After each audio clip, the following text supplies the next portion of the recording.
Assalamualaikum warahmatullahi wabarakatuh dan selamat malam. Dari KD 45, Bapak Tikamang melalui program 45 Berbicara. 40 menit ke depan kita akan berbincang pasca putusan Mahkamah Konstitusi terkait Pilkada Halmahera Selatan. Ini masih hangat. Baru tadi sore waktu Indonesia Timur kita melalui live YouTube kita mendapatkan informasi terkait dengan putusan Mahkamah Konstitusi terkait dengan Pilkada Halmahera Selatan.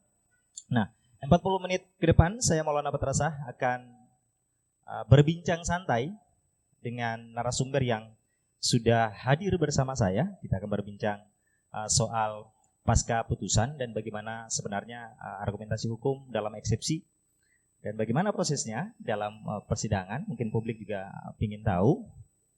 Sudah ada bersama saya ada Hud Haji Ibrahim. Abang Hud ini merupakan wakil ketua tim pemenangan 02 dan melalui telekonferensi sudah ada Bung Hendra Kasim. Bung Hendra Kasim ini adalah kuasa hukum KPU Halmahera Selatan.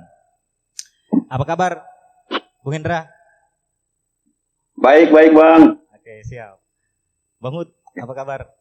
Ya, kita akan berbincang santai saja nih 40 menit ke depan bagaimana sebenarnya argumentasi hukum dalam eksepsi, karena tidak semua orang bisa membaca putusan Mahkamah Konstitusi. Melalui program ini mungkin ada edukasi terkait dengan amar putusan tadi dibacakan oleh Mahkamah Konstitusi terkait Pilkada Halmahera Selatan. Nah, saya langsung saja ke Bung Hendra selaku kuasa hukum KPU Halmahera Selatan, pihak termohon yang alhamdulillah tadi eksepsinya diterima ya Bang ya, Bung Hendra? Iya, diterima. Ya. Benar Bang. Argumentasi hukumnya seperti apa dalam eksepsi sehingga pemohon dalam termohonnya, permohonannya itu ditolak Mahkamah Konstitusi. Silakan Bung Hendra. Iya, terima kasih Bang Ul, Bang Hud juga narasumber sempat hadir, teman-teman yang sempat mengikuti diskusi kita pada malam hari ini. Dalam materi eksepsi kami ada beberapa poin yang kami ajukan sebagai argumentasi eksepsi yang kami sampaikan. Pertama adalah berhubungan dengan kompetensi mahkamah, karena menurut kami permohonan pemohon tidak berhubungan dengan sengketa hasil pemilihan, tetapi lebih pada sengketa proses yang mana kanal-kanal penyelesaiannya itu sudah diatur dalam undang-undang pemilihan. Namun eksepsi untuk itu mahkamah tidak menerima. Mahkamah menilai bahwa mahkamah punya kewenangan untuk mengadili sengketa ini, karena memang salah satu dalam petitum yang diminta oleh pemohon adalah membatalkan keputusan KPU, dan itu sesuai dengan PMK 6. Yang berikut eksepsi yang kami ajukan adalah berhubungan dengan legal standing pemohon, kaitannya dengan pasal 158 soal batas selisih suara sah yang diatur dalam undang-undang pemilihan itu. Nah, di Halmahera Selatan itu selisih yang diatur adalah 1,5% dari total suara sah. Kalau daerah lain diatur 2%, tapi Halmahera Selatan karena jumlah penduduknya di atas 250.000 maka 1,5%. Nah, mahkamah mengabulkan eksepsi kami itu berhubungan dengan pemohon tidak memiliki legal standing untuk mengajukan permohonan sebagaimana diatur dalam pasal 158 Undang-Undang Pemilihan. Tapi tidak di situ saja, ada yang menarik. Karena saya kan sudah sering di sengketa hasil pilkada. Ada yang menarik dari penyelesaian sengketa di mahkamah kali ini. Kalau 2018 kemarin, pasal 158 itu langsung dipraktekkan atau diterapkan oleh mahkamah tanpa mempertimbangkan permohonan, mempertimbangkan jawaban termohon, pihak terkait, serta bukti yang diajukan. Nah, kali ini berdasarkan PMK 6, dan teman-teman nanti mungkin bisa akses pada putusan mahkamah, MK itu menilai permohonan yang diajukan, menilai pula jawaban yang disampaikan oleh termohon, menilai pula keterangan pihak terkait, dengan segala bukti yang disampaikan. Apa yang dinilai? Yang dinilai adalah berhubungan langsung dengan pokok permohonan. Sehingga MK menilai, oh ternyata jika dilanjutkan pun permohonan ini, itu tidak berhubungan dengan hasil atau tanda kutip misalnya tidak mempengaruhi hasil. Sehingga MK menerapkan pasal 158. Karena dengan catatannya begini, dari 32 perkara yang tersisa yang tidak masuk dalam dismisal, itu ada beberapa perkara yang tidak memenuhi pasal 158, tetapi masuk pada pembuktian. Itu membuktikan bahwa mahkamah serius dalam membaca segala dokumen para pihak yang masuk di proses perselesaian sengketa hasil ini. Mungkin sebentar dari saya seperti itu, Bang. Terkait dengan bukti tentunya. Bukti kan kalau tidak salah saya membaca permohonan pemohon itu diantaranya juga mendalilkan terkait dengan syarat formil pengajuan ijazah. Ini seperti apa, Bung Hendra? Iya, kalau ijazah itu sebenarnya yang paling tepat menjawab itu Bawaslu ya, karena Bawaslu yang punya kewenangan melakukan pengawasan. Tetapi dari segi KPU, berdasarkan peraturan Komisi Pemilihan Umum tentang pencalonan dan Juknis 364 tentang petunjuk teknis pelaksanaan pencalonan, KPU itu cukup melakukan klarifikasi ke Kepala Satuan Pendidikan. Kepala Satuan Pendidikan dan Peraturan Menteri Pendidikan itu adalah kepala sekolah. Nah, itu yang kami jelaskan di dalam argumentasi jawaban kami, sehingga Mahkamah pun menilai soal itu. Jadi berdasarkan norma hukum pemilihan tentang pencalonan, apa yang dilakukan KPU itu sudah benar.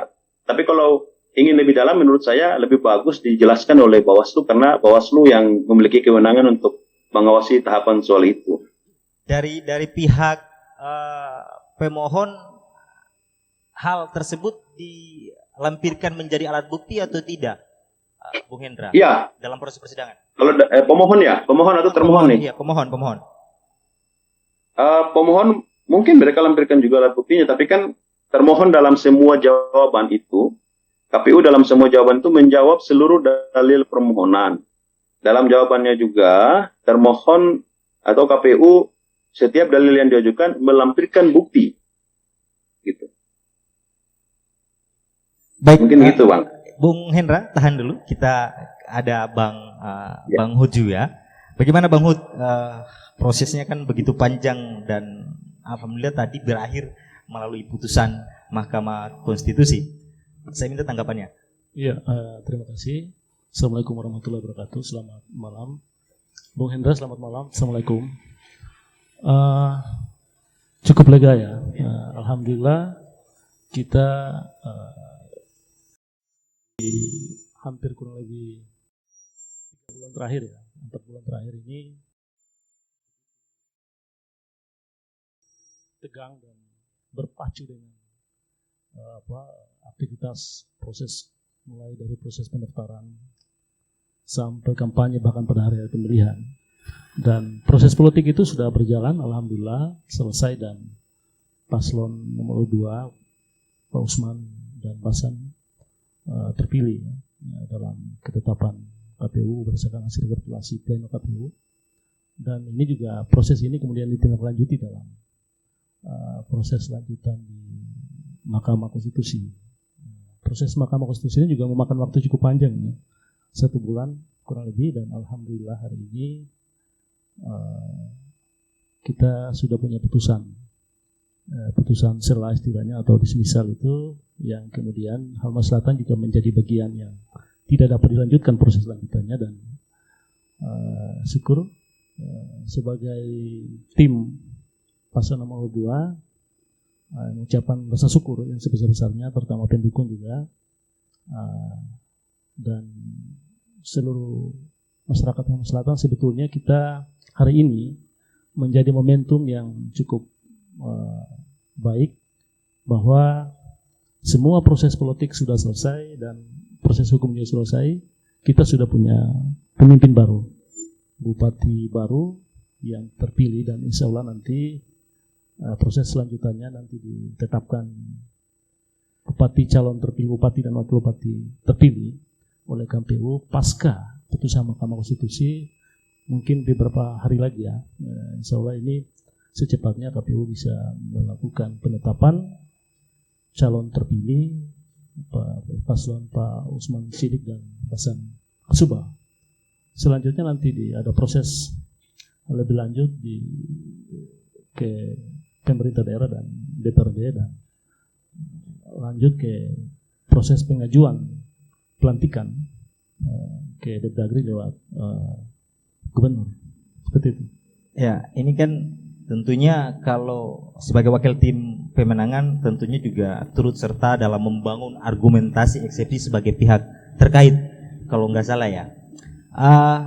Apa saja argumentasi dalil-dalil, karena di pemohon kan mendalilkan beberapa hal termasuk soal syarat formil itu, Bang Hud. Bagaimana tanggapan paslon 02? Ya, sebetulnya ini kan secara syarat formil ketentuan PHPU di Mahkamah Konstitusi, kita di paslon nomor 2 pada prinsipnya mengikuti standar formil itu, ya. Tentunya dengan dasar keputusan penetapan pleno KPU dan dasar hasil pemilihan itu yang menjadi acuan kita. Prosesnya mulai dari pemungutan suara sampai penetapan di tingkat KPU kita kawal benar, menjadi bahan dan masukan kita memperkuat eksepsi teman-teman kuasa hukum kita sebagai terkait, ya.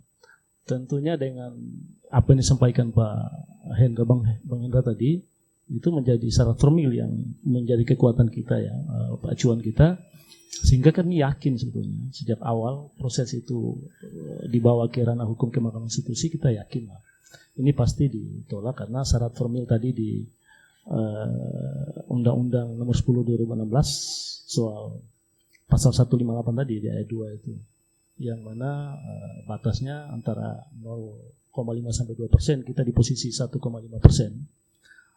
Ini kan menjadi ini dasar kita yang utama. Walaupun memang tadi yang disampaikan Bung Hendra ada hal yang menarik, ya, yang benar-benar diteliti secara detail betul oleh Mahkamah Konstitusi. Di hasil tidak punya celah sebetulnya. Tidak ada celah karena proses itu berjalan sebagaimana dan seadanya sesuai dengan ketentuan yang berada baik oleh tim kita di Usman Basan. Kita melalui proses pelaksanaan pemilihan secara jujur, adil sebagaimana mestinya diatur ketentuan undang-undang, sehingga celah untuk kita digugat, dipermohonkan agak susah. Nah, karena dengan dasar selisih kita yang begitu. Sebetulnya saya sedikit menarik tadi apa yang disampaikan Bung Hendra bahwa Mahkamah lebih detail tadi. Kalau dengan contoh beberapa tempat, ya, walaupun melewati batas selisih tadi, memang faktor permohonan yang lebih pada sifatnya pada kegiatan yang lebih terstruktur, sistematis dan masif itu yang sebetulnya kalau punya data dan bukti yang kuat memperkuat eksepsi mereka, itu yang cukup sebetulnya bisa memperkuat eksepsi mereka. Tapi kan di Halsel alhamdulillah kita model-model seperti itu, kegiatan proses pelaksanaan pemilihan yang terstruktur, sistematis dan masif, kita jauh lah dari itu. Dan alhamdulillah kita Usman Basam terpilih secara murni benar-benar aspirasi masyarakat. Seperti itu. Ya, Bung Hendra. Jadi salah satu untuk menentukan putusan Mahkamah Konstitusi menerima atau menolak tentu juga dengan alat bukti yang kuat. Mungkin masyarakat ingin tahu alat bukti apa saja yang kemudian dilampirkan dari pihak termohon, sehingga kemudian dalam putusan MK mempertimbangkan bukti-bukti yang diajukan pihak pemohon. Silakan, Bung Hendra. Oh iya. Ini menarik ini. Jadi dalam dalil permohonan pemohon itu salah satunya adalah terjadi pengurangan dan penambahan suara di 20 kecamatan. Ya, disebut detail TPS-TPS-nya. Nah, termohon merasa tidak ada itu penambahan dan pengurangan suara. Bagaimana cara membuktikan bahwa tidak ada penambahan dan pengurangan? Ya, kami menghadirkan form C hasil untuk 20 kecamatan. Jadi memang kemarin tuh, ya itulah tantangan bagi termohon, ya, karena harus menghadirkan form C hasil yang sebesar itu ukurannya, 38 kali 58 itu, Iya, 38 kali 58 ukurannya kan besar sekali itu ukurannya. Harus difotokopi 4 rangka pula. Itu contoh bahwa memang semua bukti kami hadirkan. Jadi semua dalil yang diajukan oleh pemohon kami bantah satu persatu. Dalam bantahan dalil termohon itu semuanya dilampirkan dengan bukti yang disiapkan oleh termohon. Mungkin itu contohnya lah. Kalau saya jelaskan semua jadi panjang nanti ini. Tapi contohnya seperti itu misalnya. Komja hasil untuk 20 kecamatan kita hadirkan semuanya. Nanti Bang Mul bisa membayangkan saja tuh sebanyak apa bukti yang diajukan. Saya kalau bisa membayangkan tuh begini, saya kan menangani beberapa kabupaten. Kabupaten lain itu hanya satu box bukti, tapi kalau Halmahera Selatan itu kita perlu 2 box bukti. Jadi banyak sekali daripada daerah yang lain. Mungkin begitulah contohnya. Iya, benar. Memang pembuktiannya cukup luar biasa ya, banyak betul karena saya membayangkan kalau saya juga sempat membaca permohonan pemohon itu 20 kecamatan, saya tidak membayangkan bagaimana cara membuktikan dalil pemohon. Iya.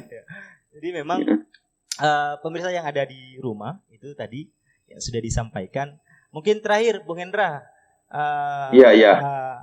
Bung Hendra ini kan tidak hanya Halsel saja, tapi mungkin ada sekitar 6 atau 5 kabupaten. Iya, 6 daerah ya. Berbagi pengalaman dong. Iya. Mungkin para lawyer muda yang nanti Insya Allah ke depan bisa ya kan masuk. Bang Maulana itu lebih pintar dari saya. Masukannya Bang. Nah, kalau boleh diskusi ya kita share. Iya, share. Menurut saya kita perlu punya satu pilihan ya, pengacara kan bisa semua, tapi ya misalnya kalau ada yang mau ke pengadilan agama ya konsenlah di situ. Kalau saya memang dari dulu konsentrasinya di pemilu dan administrasi negara. Jadi memang ya saya lebih suka mengurusi itu. Mungkin nanti kalau urusan yang lain saya tidak sengerti inilah. Iya, betul. Tidak bisa sengerti mengurusi urusan pemilu, mungkin begitu, Bang. Oke. Siap, Bung Hendra.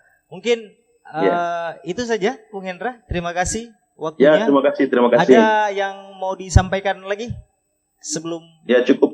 Oke, siap Bung Hendra, terima kasih. Cukup. Ya. Terima kasih banyak. Ini lawyer yang sekarang lagi naik daun karena di 6 kabupaten disabet semua permohonannya diterima semua Mahkamah Konstitusi. Sepertinya kan Bung Hendra ini selain lawyer, beliau juga akademisi, juga penulis buku juga. Ini kawan saya waktu di Jogja dulu. Luar biasa memang, dan memang proses itu tidak ini hasil ya, menyalahi hasil. Oke, terima kasih Bung Hendra, terima kasih banyak. Terima kasih ya, siap. Ya. Assalamualaikum. Waalaikumsalam. Nah, ini Bang Hud, ini kan sudah ada putusannya. Jadi yang disiapkan saat ini apa? Tentunya kalau kita bayangkan semacam kalau dulu pemilu presiden itu semacam ada tim untuk merumuskan segala hal termasuk gagasannya, programnya dan seterusnya. Ini kalau di 02 seperti apa? Karena abang ini inti di tim pemenangan Pak Usman dan Pak Basam. Silakan Bang. Ya, soal persiapan sebetulnya kita masih pada posisi menunggu hasil putusan Mahkamah Konstitusi ya. Seluruh tim difokus ke situ putusan Mahkamah Konstitusi. Selanjutnya nanti kita ikuti proses administrasi pemerintahannya sampai pada persiapan pelantikan. Sebetulnya itu dulu yang kita pikirkan. Soal yang lain menyangkut dengan pasca pelantikan dan tim akan merumuskan agenda-agenda lanjutan, itu nantilah ya kita pasti rumuskan, dan sudah pasti tim kita ini kan cukup banyak ini, ya kan, sehingga berbagai agenda itu harus kita duduk bersama, rumuskan. Tentunya calon bupati dan wakil bupati terpilih kita ini juga akan mendengar masukan dan pendapat para teman-teman koalisi.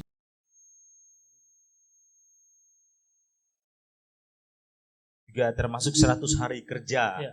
Pak juga. Ya. Bagian dari agenda utama ya, Hasan ini. Ya, sudah beberapa catatan-catatan yang teman-teman koalisi sudah menyiapkan itu, namun belum kita bahas bersama dengan calon bupati terpilih. sudah pasti nanti ya, masukan dan catatan-catatan tim koalisi ini akan menjadi bagian yang tidak terpisahkan dari agenda dan program bupati calon kita terpilih ini. Selain daripada visi misi yang sudah dicantumkan, tentunya dalam visi misi nanti menjadi bahan dan agenda 5 tahunan bupati calon terpilih itu. Nah, agenda salah satunya tadi adalah 100 hari kerja tadi, melihat perkembangan dan kondisi yang apalagi dengan adanya situasi COVID yang ada ini, kan kita harus benar-benar tanggap ya terhadap kondisi masyarakat. Ini menjadi agenda utama kita. Lagi kita sudah mempersiapkan dan akan kita diskusi bersama, dan pasca pelantikan pasti ini akan dipublis. Ya, karena kita ketahui bersama juga bahwa Pak Basam ini kan secara tidak langsung mewakili segmentasi milenial.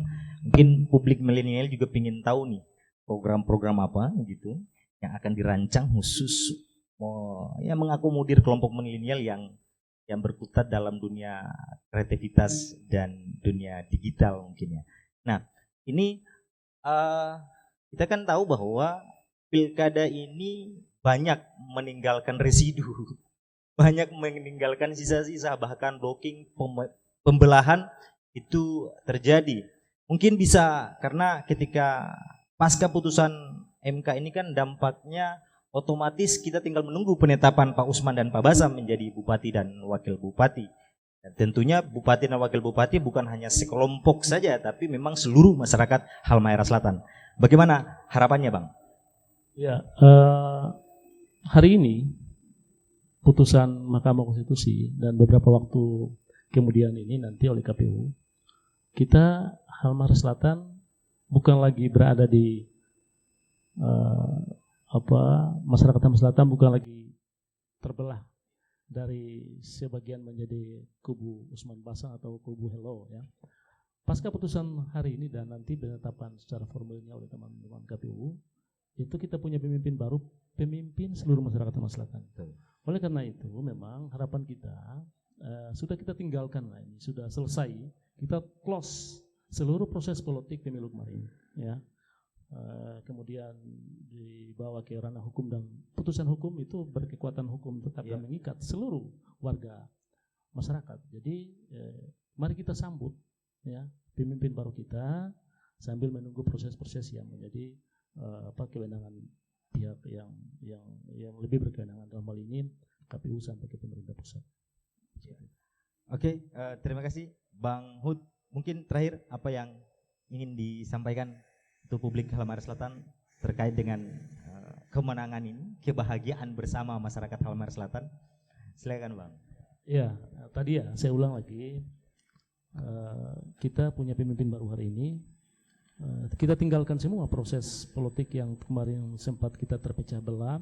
Halmahera Selatan mendambakan perubahannya, mendambakan aktivitas baru.